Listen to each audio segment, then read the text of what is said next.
ਰਾਘਵ ਚੱਡਾ ਹੁਣੇ ਕੀ ਆਖ ਰਹੇ ਨੇ, ਕਹਿੰਦੇ ਗਲਤ ਰਿਪੋਰਟਿੰਗ ਨਾ ਕੀਤੀ ਜਾਵੇ। ਹਾਂਜੀ ਦੇਖੋ, ਰਾਘਵ ਚੱਡਾ ਹੋਰਾਂ ਬਾਰੇ ਖਬਰ ਚੱਲੀ ਸੀਗੀ ਕਿ ਇਹਨਾਂ ਦਾ ਨਾਮ ਆਇਆ ਚਾਰਜਸ਼ੀਟ ਦੇ ਵਿੱਚ, ਤੇ ਇਹਨਾਂ ਨੇ ਫਿਰ ਮੁੜ ਕੇ ਸਫਾਈ ਦਿੱਤੀ ਹੈ, ਸਪਸ਼ਟੀਕਰਨ ਦਿੱਤਾ ਹੈ ਕਿ ਹਜ਼ੂਰ ਮੇਰਾ ਕੋਈ ਉਹਦੇ 'ਚ ਅਕਿਊਜ਼ ਦੇ ਤੌਰ ਤੇ ਨਾਮ ਨਹੀਂ ਆਇਆ, ਕੋਈ ਕੁਝ ਇਸ ਤਰ੍ਹਾਂ ਦੀ ਗੱਲਬਾਤ ਨਹੀਂ ਹੈਗੀ। ਤਾਂ ਇਹਨਾਂ ਜੀ ਨੇ ਜੀ ਸਾਫ਼ ਕੀਤਾ, ਸਪਸ਼ਟ ਕੀਤਾ। ਦੇਖੋ ਗੱਲ ਕੀ ਹੈ ਕਿ ਚਲੋ ਇਹ ਖਬਰ ਚੱਲ ਗਈ, ਪਰ ਹੁਣ ਤੁਸੀਂ ਦੇਖੋ ਨਾ ਕਿ ਉਹ ਹੈ ਕੀ ਆ, ਤੁਹਾਨੂੰ ਕਹਾਣੀ ਥੋੜੀ ਸਮਝਣ ਦੀ ਜ਼ਰੂਰਤ ਆ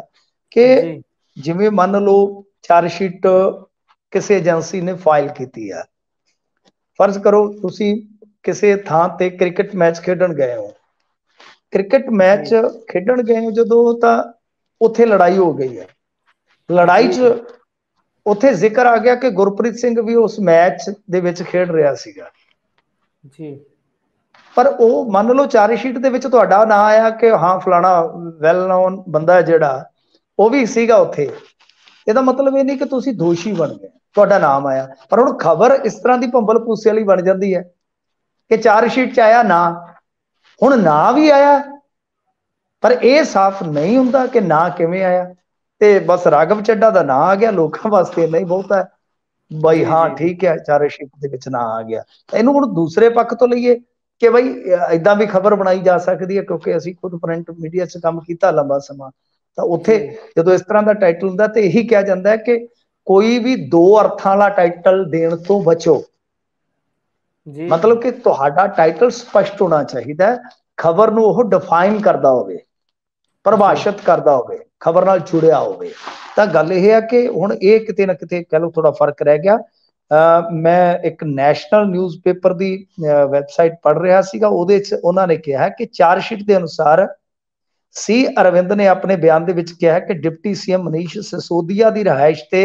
ਇੱਕ ਬੈਠਕ ਹੋਈ ਸੀ, ਜਿਹਦੇ ਵਿੱਚ ਰਾਘਵ ਚੱਡਾ, ਪੰਜਾਬ ਦੇ ਐਕਸਾਈਜ਼ ਕਮਿਸ਼ਨਰ, ਆਬਕਾਰੀ ਅਧਿਕਾਰੀ ਅਤੇ ਵਿਜੇ ਨਾਇਰ ਮੌਜੂਦ ਸੀ। ਜੀ ਚਾਰਜਸ਼ੀਟ ਦੇ ਵਿੱਚ ਰਾਘਵ ਚੱਡਾ ਦੇ ਨਾਮ ਦਾ ਜ਼ਿਕਰ ਆ, ਹਾਲਾਂਕਿ ਆਰੋਪੀ ਦੇ ਤੌਰ ਤੇ ਨਾਮ ਨਹੀਂ ਸ਼ਾਮਲ। ਮਤਲਬ ਇੱਥੇ ਕਲੀਅਰ ਹੋ ਗਿਆ ਨਾ ਜਿਹੜੀ ਮੈਂ ਗੱਲ ਜੀ ਤੁਹਾਨੂੰ ਕਹਿ ਰਿਹਾ ਹਾਂ, ਜੀ ਕਿ ਚਾਰਜਸ਼ੀਟ 'ਚ ਨਾਂ ਆਇਆ ਕਿ ਬਈ ਇੱਕ ਬੰਦੇ ਨੇ ਆਪਣੇ ਬਿਆਨ 'ਚ ਦੱਸਿਆ, ਕੋਈ ਉਹ ਐਵੀਡੈਂਸ ਵੀ ਨਹੀਂ ਹੈਗਾ, ਕਿਸੇ ਨੇ ਸਟੇਟਮੈਂਟ 'ਚ ਕਿਹਾ ਕਿ ਜਿਹੜੀ ਮਤਲਬ ਕਿ ਡਿਪਟੀ ਸੀਐਮ ਮਨੀਸ਼ ਸਿਸੋਦੀਆ ਦੀ ਰਿਹਾਇਸ਼ ਤੇ ਬੈਠਕ ਹੋਈ ਆ, ਉਹਦੇ 'ਚ ਰਾਘਵ ਚੱਡਾ ਵੀ ਮੌਜੂਦ ਸੀ। ਹੁਣ ਜੀ ਜੀ ਉਹ ਇਸ ਖੇਡ ਦੇ ਵਿੱਚ ਸ਼ਾਮਲ ਆ ਜਾਂ ਉਹ ਪੰਜਾਬ ਦੇ ਅਫਸਰ ਸ਼ਾਮਲ ਆ, ਇਹ ਤਾਂ ਸਾਬਤ ਕਰਨਾ ਹੈ ਨਾ। ਈਡੀ ਕੋਲ ਜੇ ਹੁੰਦੇ ਸਬੂਤ ਤਾਂ ਈਡੀ ਛੱਡਦੀ ਥੋੜੀ ਸੀ ਰਾਘਵ ਚੱਡਾ ਨੂੰ, ਫਿਰ ਉਹ ਜੀ ਅਕਿਊਜ਼ਡ ਦੇ ਤੌਰ ਤੇ ਕਰਦੇ। ਸੋ ਇਹ ਕਿਤੇ ਨਾ ਕਿਤੇ ਕਹਿ ਲਓ ਭੰਬਲ ਭੂਸਾ ਰਹਿ ਗਿਆ ਜਾਂ ਕੁਝ ਵੀ ਹੈ, ਤਾਂ ਇਹਨਾਂ ਨੂੰ ਸਪਸ਼ਟੀਕਰਨ ਦੇਣਾ ਪਿਆ। ਪਰ ਜਿਹੜੀ ਗੱਲ ਆ, ਈਡੀ ਦੇ ਵਿੱਚ ਇਹਨਾਂ ਦਾ ਨਾਮ ਜ਼ਰੂਰ ਆ, ਈਡੀ ਦੀ ਚਾਰਜਸ਼ੀਟ ਦੇ ਵਿੱਚ। ਤੇ ਦੂਜੀ ਗੱਲ ਹੈ, ਜਿਹੜੀਆਂ ਪਹਿਲੀਆਂ ਚਾਰਜਸ਼ੀਟਾਂ ਨੇ ਉਹਨਾਂ ਦੇ ਵਿੱਚ